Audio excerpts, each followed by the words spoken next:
हाँ जी, देखिए on the topic of हज, मैं सोच रहा ऐसी क्वेश्चन है कि जब अहमदी उधर जाते हैं हज करने और या उम्रा करने, हाँ तो वो बाई जमात नमाज पढ़ते हैं या फिर अपनी हाँ हाँ, सेपरेट करते हैं?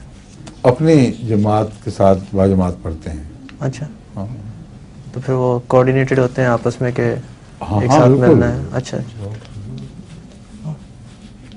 तो बस काफ़ी वहाँ हाँ जी, मिल जाते हैं। अब तो गली चलते पहचान लेते हैं लोग। अच्छा, हाँ, ऐसे कसरत से मेरे पास खत आए हैं हाँ जी, कि हम जब गए थे हमें तो पता नहीं था, हाँ हम चल रहे थे, एक साहब ने अस्सलाम वालेकुम कहा, कहा कि आप अहमदी हैं? हाँ माशाल्लाह।